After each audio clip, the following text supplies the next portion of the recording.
So I'm here to explore the magical thing of my dear friend Monika. Monika, thank you so much for coming on to My Magical Thing. Monika, I know from Chaos Magic, from the series of films in Polish language that you've been doing, Mermaid of Unconscious, talking about the tarot and things. I know you particularly for your incredible skill as a vegan chef, cook, producer of excellent stuff. And of course, as a fabulous magical practitioner. Monika, it's great to have you here. Hello, thank you very much, and it's great to be here. Brilliant. Tell us about your magical thing, please. Yeah, so my magical thing is just behind me. It's not exactly a painting. It's we called it an art fabric. It's a kind of a patchwork work with different fabrics, and it's done by my dear friend and a mermaid sister, Isabella. And so we're very closely connected. And I wanted to tell you a story about this painting and how it came into my life, because it also shows my approach to magic and how I feel magic as a mermaid. And how the magic kind of is weaving yourself into your life when you need it, and how it's important to discover it and to be open to it. It's a very personal story. It's a thing which has been with me not for long, only just since June last year. And the whole I forgot to introduce who's on the fabric. It's Santa Muerte, the rainbow Santa Muerte. As you can see, so the story, because in this matter, the story is very important, and I think it's important also that we share our stories of encountering magic in our life, our personal stories. So through eyes of other people, we can also learn something for ourselves. So I'm a chaos magician, but I also recently started to work more with what I call fluid intentions. So intentions which are not only concentrated on one thing and achieving one thing, but the intentions which kind of wave into your life, they're weaving themselves into your life and bringing you something you need, because sometimes something you desire, it's not always what you need. So that's my approach to those things recently, and this picture actually tells a beautiful story about how this can happen. So in June, my mom passed away. My dad passed away 3 years earlier, and so I was left an orphan. And after a funeral and dealing with all the stuff, I went to see my friend Isabella in Warsaw. And I was lying in her bed because she went to a party. I didn't. I just stayed there to contemplate things. And this thing was on the wall. I was looking at it. I was fascinated. I'm always fascinated by Isabella's work.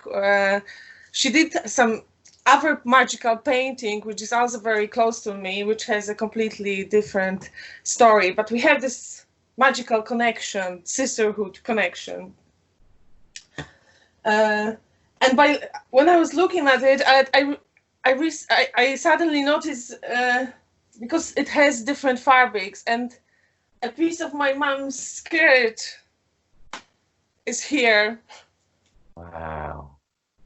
And it's a very special skirt. It's a skirt my mom used to wear on a daily basis. And a day after a funeral, when I was watching my mom's pictures, going through some old photos with my sister, I saw this skirt. I remember specifically saying to my sister, "That's the skirt our mom was wearing all the time. Do you remember it?" And she didn't. So you might ask, how did it happen that the skirt is on the painting? So a few years earlier, before my mom died, we had to place her in a care home and sell the house. And when I was selling the house and clearing all my parents' stuff, Isabella came over, my friend. And because I know she's an artist and she's doing a patchwork work, like recycles old things, I gave her some of my mom's old clothes, including this skirt. Wow. So for me, it was pretty amazing when I discovered it. And it offered me, so Santa Muerte for me is she's not a goddess, she's a deity, let's say, but she's a protective thing, right? She gives you protection most of all. And for me, it was kind of like the magic happened in a way that I don't have the protection of my parents anymore. When you lose both of your parents, you're losing this primal protection. But I was given something instead. And I know this thing will stay with me for the rest of my life and will be a symbol of this protection. It kind of, the story shows me that sometimes magic can give you some sort of emotional parachute or offer you some safety landing. But I think also to get that, you have to be open and have to see those things in your life. Like you have to notice those little connection, and you have to be able to kind of look at your life from a more mythological perspective, because then it offers you a deeper. You can live your life deeper on a spiritual level as well. So. Yeah, that's the story. I really like that she has horns as well. So horns, symbol, you know, of the occult knowledge. So she also protects me in this way. And she also grabs a heart in her hand, which is kind of, for me, it symbolizes this holding for living, you know, like living the full life and actually making your heart beat really hard and holding into that. So yeah, she obviously protects me during these difficult times. I pray to her often, offering her what she likes, which is alcohol, tobacco, and marijuana. Good combination. Yeah, and dance with her and so on. We did a really good ritual as well with her when I kind of offered myself into Rainbow Santa Muerte protection. And yeah, I know it will stay with me for the rest of my life. And it's also, for me, it's also a beautiful story about how you can be magically connected with other people, as I am with Isabella.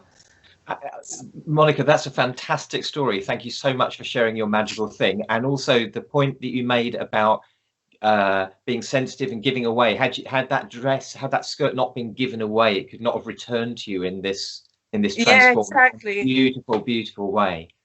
Thank you so much, sister. You're welcome. It was great to share it. I wanted to do it on my own channel, the story of Santa Muerte, but I thought as you were doing it, I thought it was good coincidence. Thanks, Monika. Loads of love. I'll see you soon. Yeah. Bye.